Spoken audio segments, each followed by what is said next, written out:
the call for our gathering, the announcement, part of the con which brought you here, mentioned the edge of the millennium, at the edge of the millennium. And so far, the millennium has been present by subtle implication alone. So I think to honor our commitment, we'll now trialogue on the edge of the millennium. Is okay? It's okay.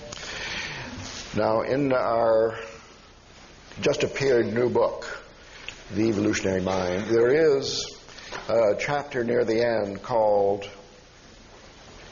I forget what it's called, it's about utopianism and millenarianism.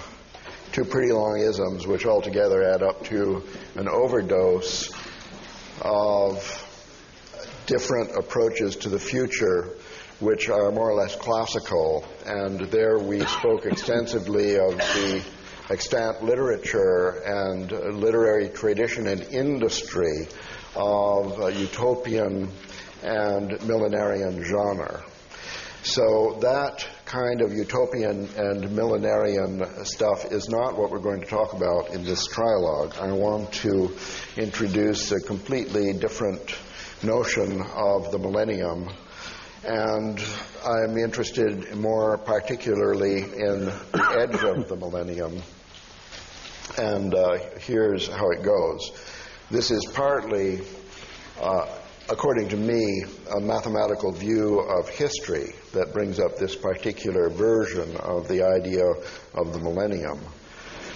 And nevertheless, other people have written a similar view of history without any explicit recourse to mathematics, so I think it's pretty general. It has to do, this view of history, with the approach we've taken toward biological evolution, that it goes forward in catastrophes and critical leaps and so on, sudden jumps. The punctuated equilibrium approach to history says that history goes along in a kind of a level plateau, developmentally speaking, although there may be a gradual development up or down overall. And then every once in a while there is a big leap. The first such view of history, I think, that we know about was presented by the ancient Egyptians. So this is nothing new. Now, in my own work, I have classified some major plateaus, including the last one, the one that we're at the end of now, according to my system of history, began 6,000 years ago or 5,500 years ago with the invention of the wheel and the first city-states and stuff like that, talking Sumer, talking Babylonia, talking ancient Egypt here. And so that's a 6,000-year plateau. Now, other people, for example, Bill Thompson, somebody we know and talk to about world cultural history, he has a similar scheme in which the plateau now ending is only 300 or 400 years old. See, there were the people who really wrote about this explosion idea in world cultural history was Jakob Burckhardt. Burckhardt said the Renaissance was a quantum leap in world cultural history, and then other people said, well, what about Giotto? You know, what about Patatrio? What about Boccaccio? And the truth is that whenever you look at two major milestones in history and consider that between the milestones to be a sort of a level road, and then somebody will come along and find a smaller milestone in there. Nowadays we have fractal geometry, so we think that this is natural. Between any two big catastrophes, there'll be 10 smaller ones. Between any two of the smaller ones, there'll be 40 or 50 little teenier ones, and so on.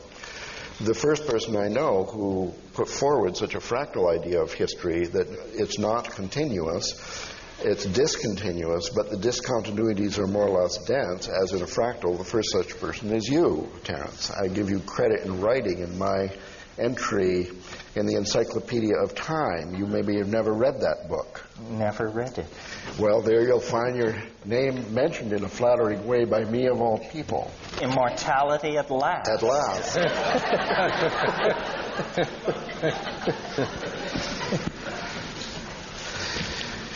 Well, to make a long story short, it's these controversial plateaus of history that I'm going to call millennia. And then if you want to go back to chapter 10 of the evolutionary mind and to read there about the history of the millenarial concept, then you'll see that the first one, wherein the number 1000 was actually mentioned for the length of one of these plateaus, it gave his name to the thing. It was a special case of my more abstract idea of millennium. It's a plateau of history. And what I mean by the edge of millennium is those times when there's the snap-out from one equilibrium to another. Cro-Magnon comes out of Neanderthalis or whatever it is, and oxygen comes out of the archaeobiological background and whatever. And the interest of this, according to me, is why are we here? Who would talk about the evolutionary mind? Who cares about the good and evil and the evolution of species and so on? This must be interesting only to the degree to which it informs us in this very present moment regarding our choices that we will make in the creation of the future. So according to chaos theory and its partner theory of bifurcations, this is one of the main things that teaches something like the butterfly effect that you've heard about. In a dynamical system, or a massively complex dynamical system such as we live in, when there is a moment of bifurcation, which is the technical math jargon for these snaps, that is the only time you get to do anything about the evolution of the system. So according to this self-inflating view, we live at a specially important special moment in history where when we think something or do something, it has actually an enormous effect on the future.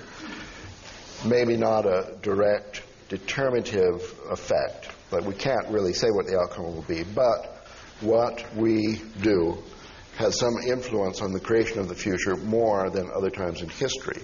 And the bigger the jump, the bigger the leverage, where Archimedes said, give me a lever and I'll move the world. We have a lever now, and we care about what's coming next. So that's why the edge of the millennium, any edge of any of the millennia, is particularly important to those revolutionary souls who want to make a change in things. It's a special time. A century or 2 centuries ago, you could struggle for the creation of a chaos revolution, and it would be impossible because there were no computers around, or there were no movie makers in Hollywood or something. I don't know. It takes more than we know about to create these special opportunities. And anyway, that's what I mean by millennium, and that's what I mean by at the edge of the millennium.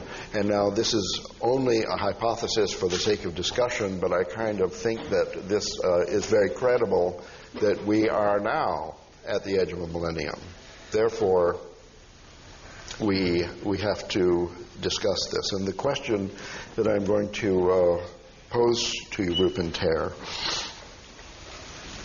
if this isn't too radical, is to what degree do you think actually that what we are doing now matters in the creation of the future?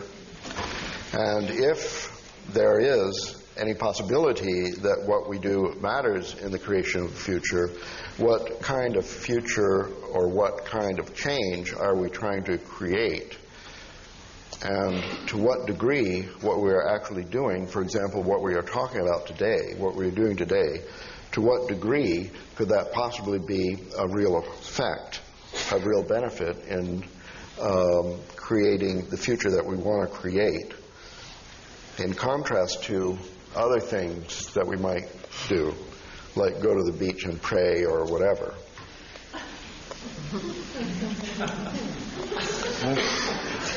And particularly,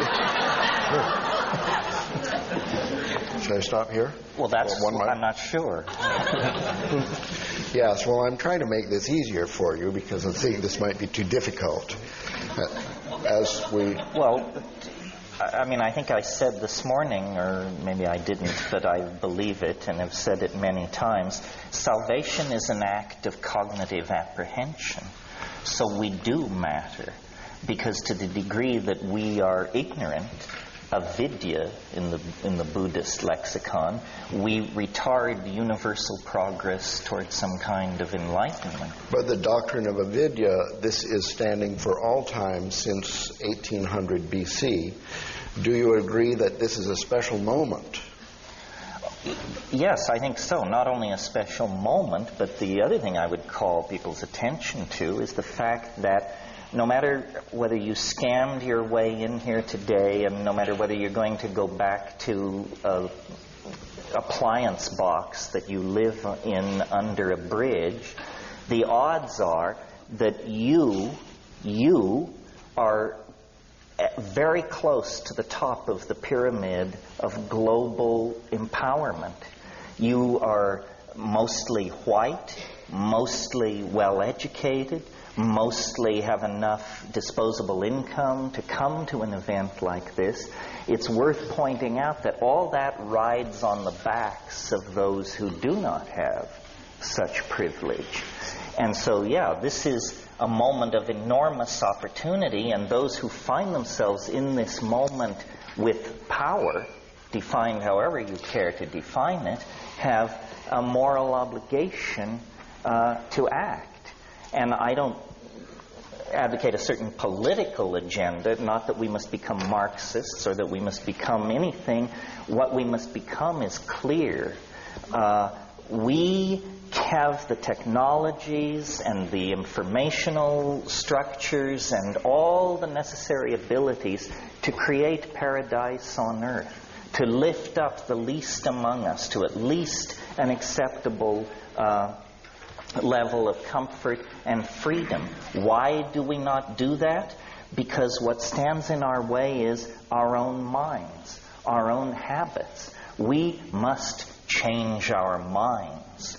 That's the most powerful political work people in this room could do. And there is nobody who is so enlightened that they don't need to work on themselves and do this. To the degree that we can change our minds, we will escape extinction, marginality, and so forth and so on. And to the degree that we cannot change our minds, we will prolong the agony, perhaps unto death and extinction, perhaps only making the struggle more difficult. But yes, this is a moment of enormous opportunity. We have a yes. A yes. So you agree that it's a moment of special opportunity over the long and short scales of time, according to either mathematics or novelty theory? Yes. And you agree that we have a responsibility to do our best? Yes. And what you have to tell us is that if the 200 of us here change our minds, that would somehow have an ameliorative effect on the rest of the world and our creation of the future. Yes. How? How would it have this effect? Yes. By telepathic means, by the romance of photons? No, I think by the spread of clarity. The spread of clarity. The elimination of redundancy in the system, and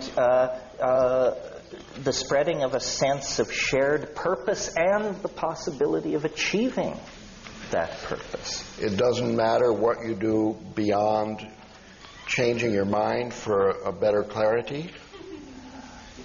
Well, I don't want to say absolutely it doesn't matter, but I think that's the first obligation. If you charge off with some political agenda that is not informed by clarity, you're going to end up with business as usual. The road to hell is paved with good intentions, but it is not paved with clarity.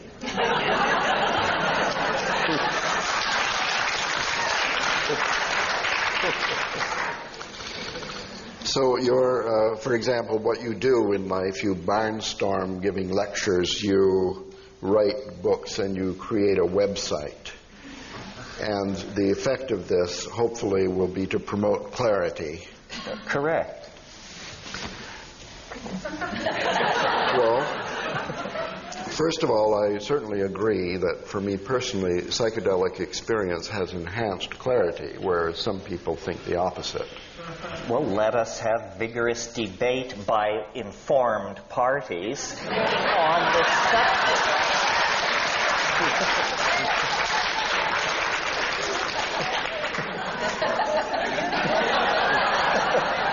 Don't forget, I've given over 300 calculus lectures in this room. It boggles my mind to look out and think, well, yeah, this is Santa Cruz. This must be Santa Cruz. No, this is the real Santa Cruz. What do you think, Rup? Well, the question really is, I mean, changing minds, you were talking about the butterfly wing effect.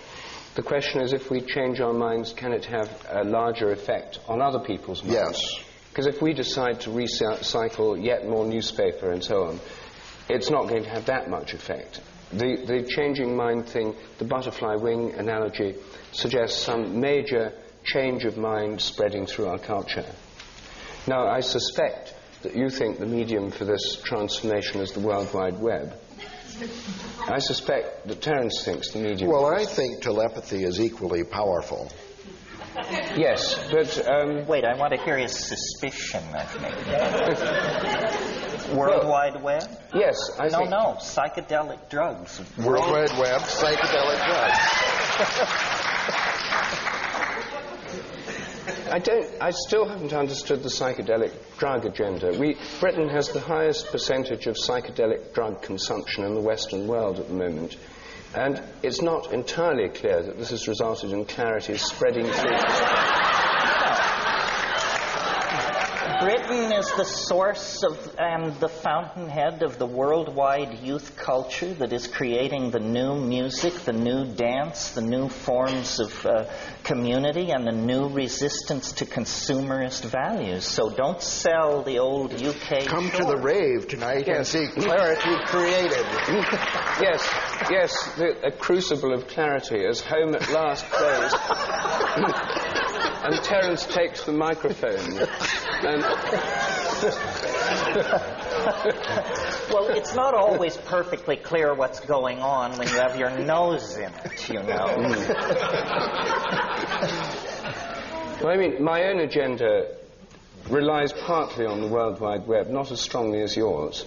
And here in this room is Matthew Clapp, who kindly runs my World Wide website. Shellbreak.org. Yes. But my own view is that this clarity involves breaking the spell of rationalism, Cartesianism, a spell woven more powerfully than ever before this morning by Terence. I mean, it took on a new level of spellbinding in the way you described it. It's to recognize that we're far more interconnected, we're far more participatory in our relation with the world than this cognitive kind of science and cognitive model of the mind would tell us. And so I think the secret to waking us up, one of the secrets, is psychic pets. As you know, this is one of my particular themes. And the purpose of... I wrote a book which some of you may have seen called 7 Experiments That Could Change the World. The purpose of this was to find simple experiments that could give us clarity on issues that we know about already, which could actually have a transformative effect on our view of the world. They're to do with changing our scientific view of the world. And the scientific view of the world is a particularly important part of the spell that binds us all and that affects our whole civilization, our whole industrial culture. And it's an exceptionally narrow and dissociated view of the world at the moment. The reason I think psychic pets could play this part is, first of all, there's more of them than psychedelics. I mean, they're everywhere. There are lots and lots of dogs and cats that have telepathic bonds with their owners. about 50% of Americans feel that they've had a telepathic bond with an animal. Now, to recognize what so many people already know, through experiments to test these to see if they're real, and so far the experiments suggest they are real, this can give permission for people to recognize what they already know. Then all these closet holists, most of us are closet holists, can come out and recognize that there's this kind of interconnection with other species and with each other that's been going on all the time, but which has been suppressed from the level of supposedly rational discourse by the idea that this is all superstition, it's not scientific, it's irrational, and so forth. I think that one of the big difficulties in our culture is the split between the rational, educated part of our minds, which we put on in public, and the participatory sense of connection which we have at home with gardens, plants, children, animals, lovers, and our nearest and dearest. And these are so dissociated that it's very hard for people to recognize that they're related in any way. Lots of dogs know when their owners are coming home in a kind of telepathic manner and wait at the door for them while they're on the way home.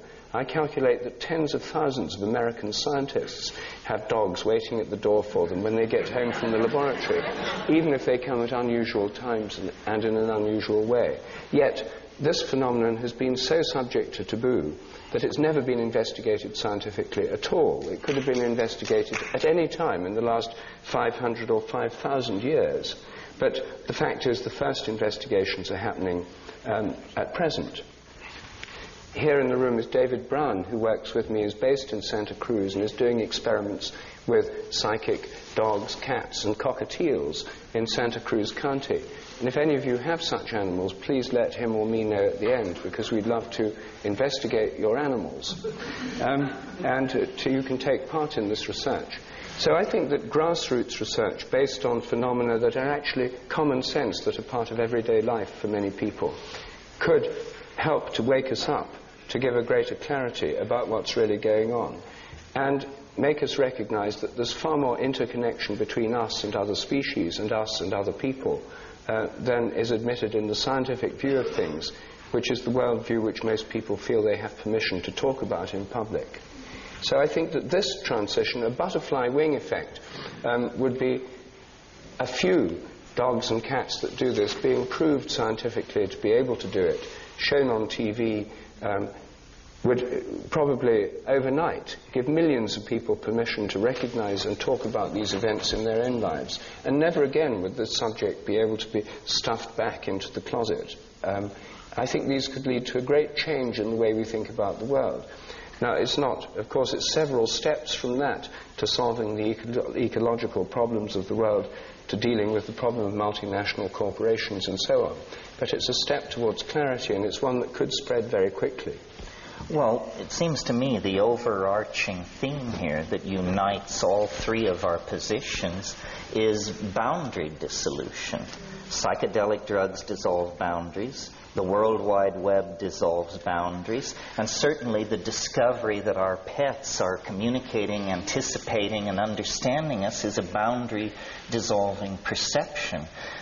So really what we're saying is we must dissolve the artificial boundaries that confine our perceptions. Someone once said, if we could feel what we are doing to the earth, we would stop immediately. Because a man hitting himself on the head with a ball-peen hammer stops immediately. The feedback loop is very short. So we have compartmentalized our lives, and this allows us to do the fatal and lethal work that is destroying the planet, destroying community, so forth and so on. So maybe three answers as diverse as you've just heard here. You might search your own soul and ask what obsession or interest of mine would contribute to the grand project of boundary dissolution. Certainly, it is not the affirmation of cultural values. Culture is a scheme for maintaining and creating boundaries. It replaces reality with a linguistically supported delusion, and behind that delusion then pogroms, programs of genocide, arms races, sexism, racism, all can operate very, very comfortably. Ralph earlier mentioned love. Generally speaking, love is a boundary-dissolving enterprise. So I think each of us, the three of us, all of you, in our way, should find ways to express love. And it's not treacly, it's not woo-woo, it's a very practical matter that has thousands of expressions. As long as we believe in mind and matter, rich and poor, living and dead, aboriginal and advanced, black and white, man and woman, then we're inevitably going to carry on a dualistic analysis of our dilemma, and we're going to produce incomplete agendas and answers.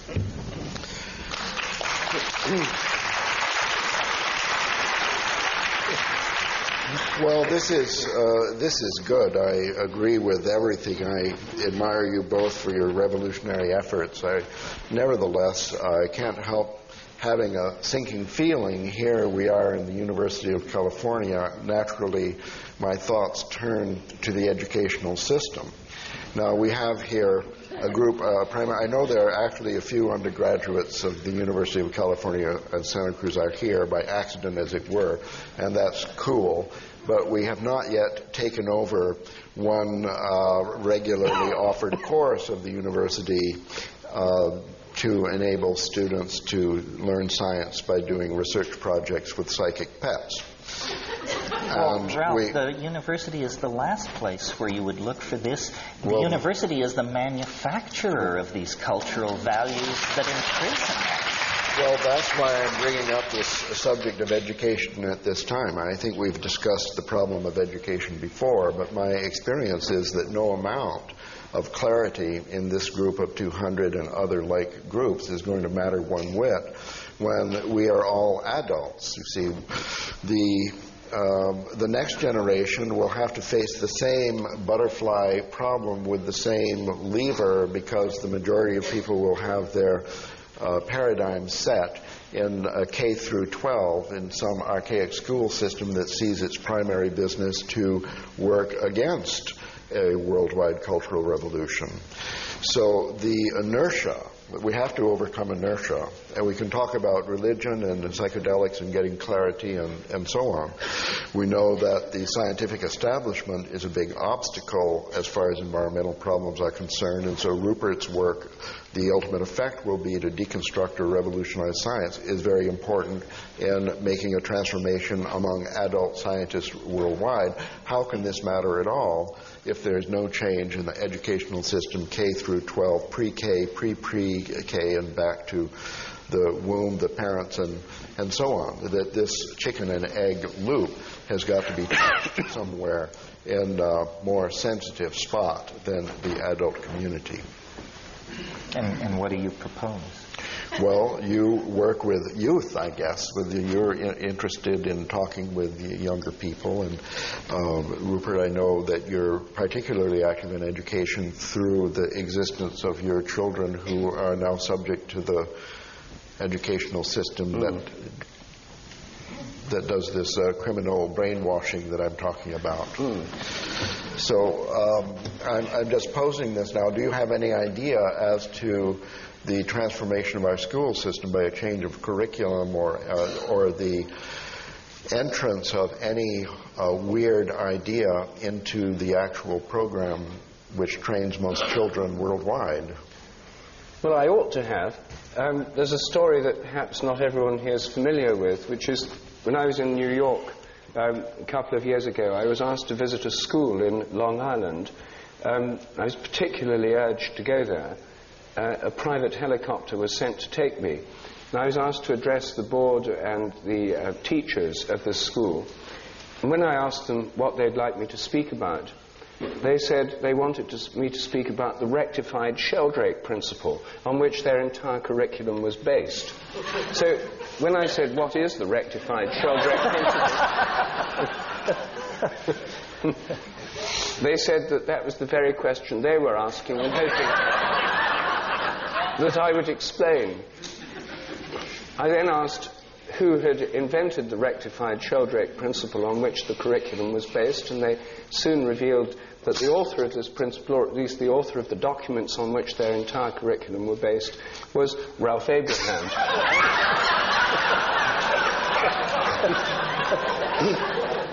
By careful questioning, I was able to find out that the rectified Sheldrake principle meant that because of morphic resonance and habits of learning, the sequence of events in which people should learn things in school should follow the historical process. So in history, you learn first about the Sumerians, Egyptians, etc. Then you move on to the ancient Greeks, the Romans, the Dark Ages, etc. That it follows the principle. And they start in grade 1 with ancient Egypt. I calculated on this basis that the invention of the domestication of fire, which occurred between 400 to 700,000 years ago, should mean that in the toddler play groups they should be playing with fire.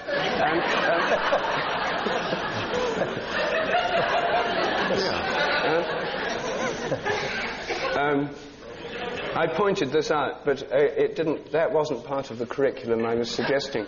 I discovered that there was, in fact, an entire process of educational reform afoot in this country, behind which is the guiding genius of Ralph Abra. So I think we should ask you this question, Ralph, since you've more experience than most of us. Well, I'd rather that people with less experience speak about it. Because my experience has been very disappointing. Oh, no. No.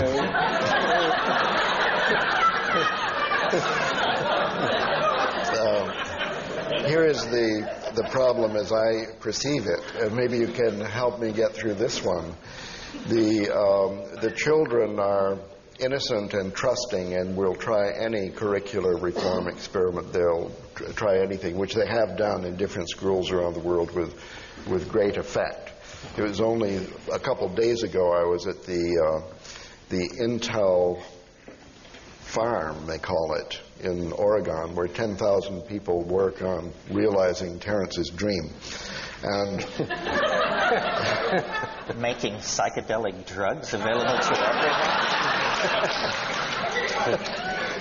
Oh, a different dream. They know what I mean. Chips, not hits.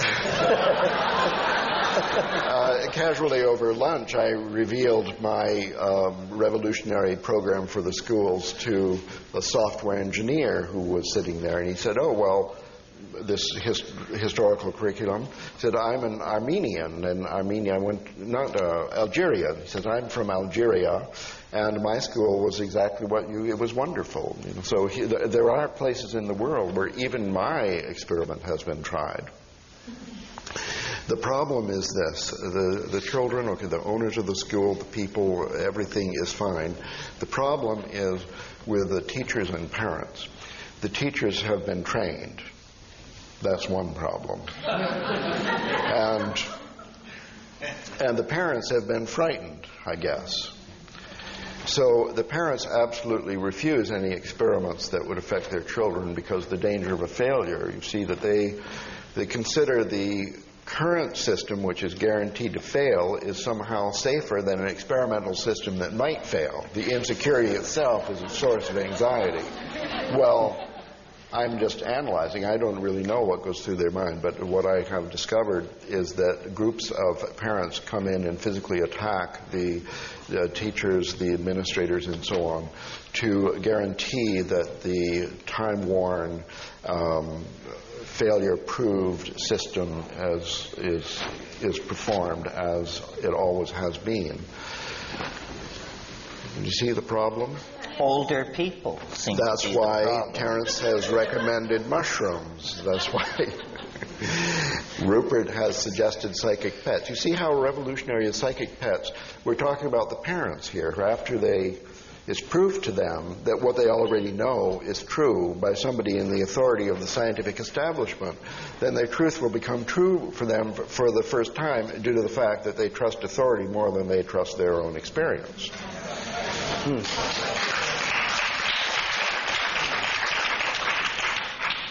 So I haven't given up yet with the educational system, but I'm still seeking some little way around this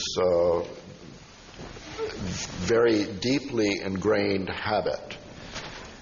And part of the problem is, as the stakes rise, the clenching on the part of the geriatric establishment becomes even more intensified. So, for example, right now, the worldwide epidemic of youth bashing is the most counterproductive thing we could possibly generate.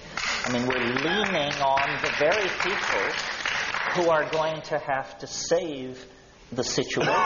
Why not admit the obsolescence and bankruptcy of the old models and take our foot off the neck of youth and honor an interest in psychedelic experimentalism, sexual redefining of roles, a new look at how we relate to work, a new look at how we relate to community. Instead of marginalizing youth culture and defining it as a phase, misguided, naive, foolish, we should say these are the uncorrupted people in society who have not yet felt the hammer of the programming and the guilt and the creodes of economic necessity, and try to build upward and outward from youth culture rather than suppressing it.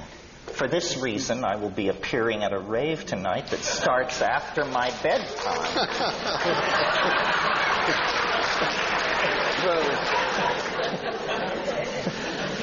Yeah, Ruth. I wish I could be persuaded by your persuasive rhetoric. My experience of youth culture is here are people who from the age of 2 have been watching hours a day of television, shaped by commercials cunningly designed to introduce toddlers to the consumer society, whose music is dominated by a music industry run by cynical interests, manipulative people, public relations operations, and large corporations. So to see this as uncontaminated, pure, the spirit of tomorrow, untarnished by the vices of today, seems to me to beg a number of questions. However, let me answer. I'll be there at the rave tonight too, Terence, and there I'll be able to see this paradise that's unfolding before us. Your point about television is well taken. I totally agree. I think this is the most pernicious programming and propaganda device around. It's about to be strangled by the World Wide Web. Well, and you can just turn off your TV, and I say that as someone who did. I raised my children without television because rather than just giving lip service to the idea that it's stupid, we actually acted on the perception that it's stupid. Yes, and we do too. But your other point about the youth culture's music being in the hands of capitalists and record companies is slightly out of touch with what's actually happening. For $500 you can buy a CDR burner. Bands do this, and most youth culture music is now put out in editions of under 1,000 pressings, and really the corporate middlemen have all been gone around, and the big record corporations are not at all in touch with real tastes and real creativity in the music business. They recycle garbage that they support with massive public relations programs at the same time that real creativity is alive and well and thriving on a fractalized micro scale that goes right around the desires of mass consumerism.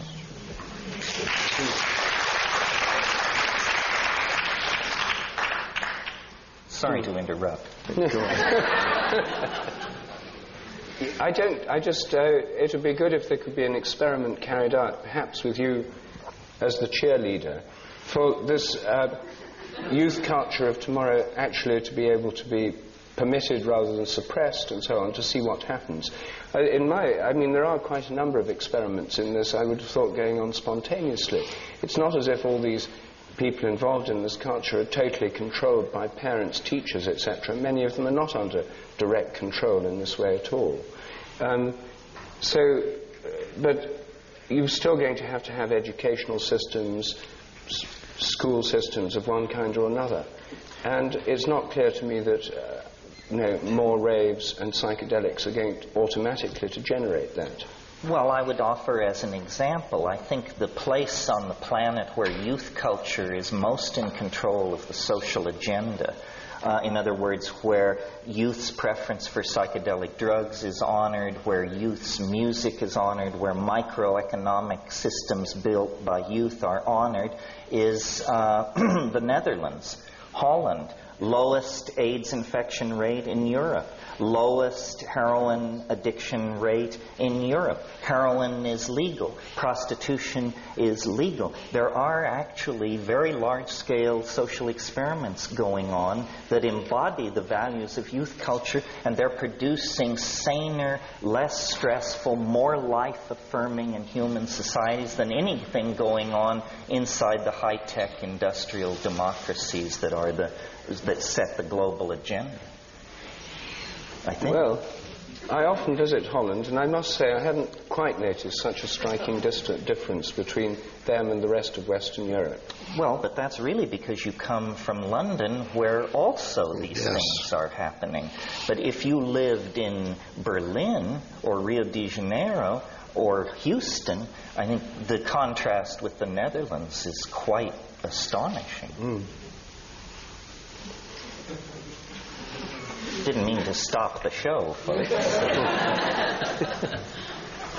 Ralph, you're not saying enough. Oh, am I guilty then of too much self-indulgence? No, you've posed important problems. Yes. You've shown how on the edge of the millennium great steps or small steps are needed that magnify through butterfly effects. Yes. You've asked me in Terence what you think they should be. Yes. You've told us you're disappointed by your own experiments with the reform of the educational system. Yes. So what next? Well, well, as I say, I think that we're at the edge of a millennium. We're at a turning point. What may be coming down the pike could be 2 or 3 miracles that will decidedly change the definition of the problem. And in the meanwhile, I think that we're more or less stuck in the situation where we keep trying what we're doing and believing that it has at least some chance of having an effect. I think that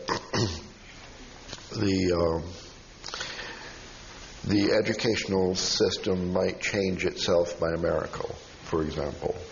And it could do that in a way that had nothing whatsoever to do with any of our efforts, or in fact it may be that some little thing that we did mattered. I think that your work in the revolution of science is very important and very promising, and it's proceeded with essentially without funding, because the genius of the program that you've evolved is that it has this enormous leverage, and at every crossing of the road you've made the right choice to get more leverage. And Terence, I think that your program also is a good one, in that it's over the years changed in the direction of younger people, and that you've been changed your approach to maximize. And I don't see in either case that there's an enormous backlash working against you, that other revolutionary movements have been stopped by a backlash. And although you don't have funding, you don't have groups calling you up and threatening your life and so on. In my own case, I have felt, I've written about this endlessly. Besides writing mathematics, I write that mathematics is important. And through the microscopic analysis of the hinges of history, the edges of millennia past, I have pointed out exactly where, in each case, mathematics had a key role in the miracle and the bifurcation that happened.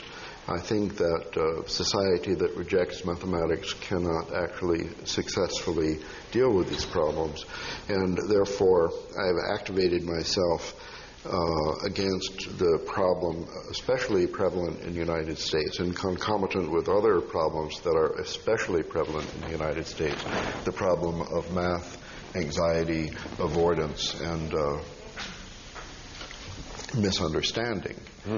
And here I would say that there is a huge institution, more or less, equivalent to the scientific community that is arrayed against this information, that somehow the educational system has been particularly persistent in the destruction of mathematics, in the destruction of mathematical capability of youth, and therefore in disempowerment of the society with its critical faculty to change. I do not believe you can have any clarity of view in the progress of history with no mathematical training on the part of any of the participants. I have seen in this society that even Nobel Prize winners in physics have math anxiety to a very severe degree. I'm able to detect this because it's something that is amplified. It's behavior that emerges as soon as I walk into a room. So I guess I feel in some that my own efforts have been rather less successful, or maybe I haven't been as clever in turning to the left or right at the crossings of the road. The problem is already much less severe in other countries, so it seems like we needn't worry too much. In Europe, throughout Europe, for example, the problem of the destruction of mathematical capability is far less severe. The only thing really disturbing there is that it's growing at an alarming rate, that they're inheriting the disease from the United States, a spreading disease based on standardized examinations like the SAT and equivalent movements. So there you have it, a problem that's so bad that the very mention of the word mathematics produces an aversion reaction that is paralyzing, so that much as I hate to, and you've seen this today, that I can go through an entire day without mentioning mathematics, with mentioning mathematics but not the word mathematics, in the hopes of tricking people into recognizing that some ideas like this that have to do with perception of space-time patterns in the abstract, that these skills are useful. Can I add to that? I mean, I don't think what Ralph means is that it's a tragedy that most people can't factor a quadratic equation. I think he speaks as he does because he is so professionally immersed in these issues. As someone somewhat more distant from all of this, but in agreement from Ralph, the failure to teach mathematics in practical, social, and political terms boils down to a failure to teach logic and discriminating understanding. The great evil, in my humble opinion, which haunts our enterprise, and I say this realizing I'm setting the fox among the chickens, the great evil that has been allowed to flourish in the absence of mathematical understanding is relativism. And what is relativism? It's the idea that there is no distinction between shit and shinola. That all ideas are somehow operating on equal footing. So one person is a chaos theorist, another is a follower of the revelations of this or that New Age guru. Someone else is channeling information from the Pleiades. And we have been taught that political correctness demands that we treat all these things with equal weight.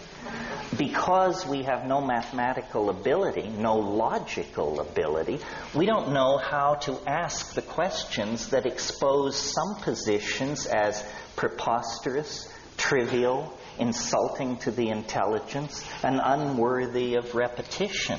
So we all are very comfortable bashing science and flailing away at that, but that isn't our enemy. Science is capable of undertaking its own reformation and critique, and has been engaged in that fairly vigorously for some time.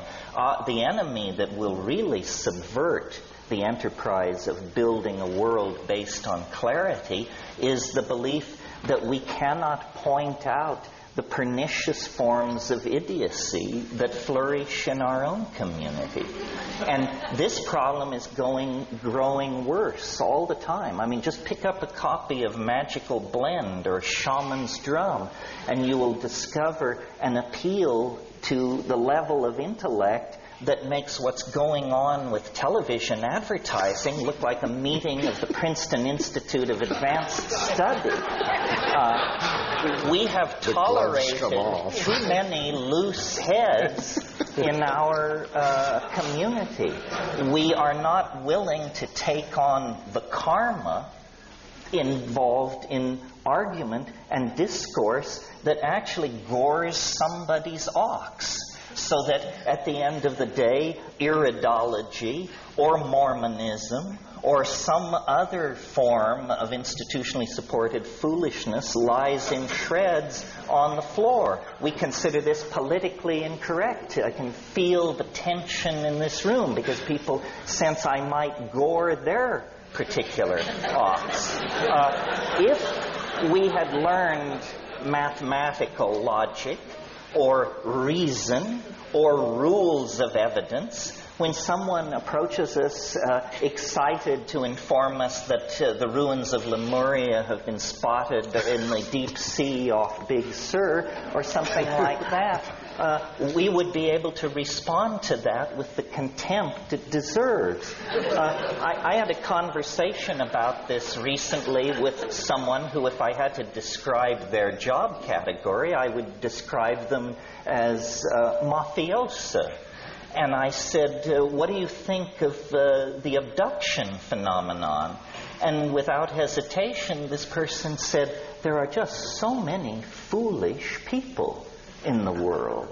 And to me, all of these things are intelligence tests. And the people who pass the intelligence test are not worrying about pro bono proctologists from other star systems showing unannounced in their bedrooms.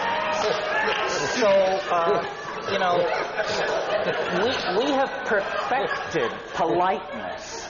We have perfected the ability to listen to damn foolishness without betraying by so much as the flick of an eyebrow that we realize what we're in the presence of.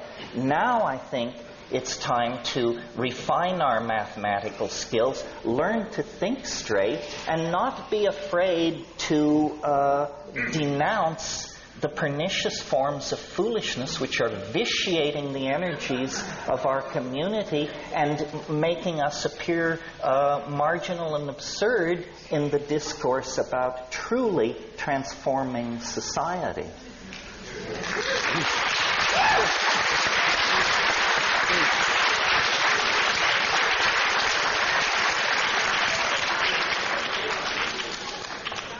Well, I can't wait to see this laboratory of clarity unfold before me tonight, as and as all nonsense is dispelled, the scalpel of reason is brought out by Terence. Yes, well, it is an ambiguous enterprise and fraught with contradiction, but forward, ever forward.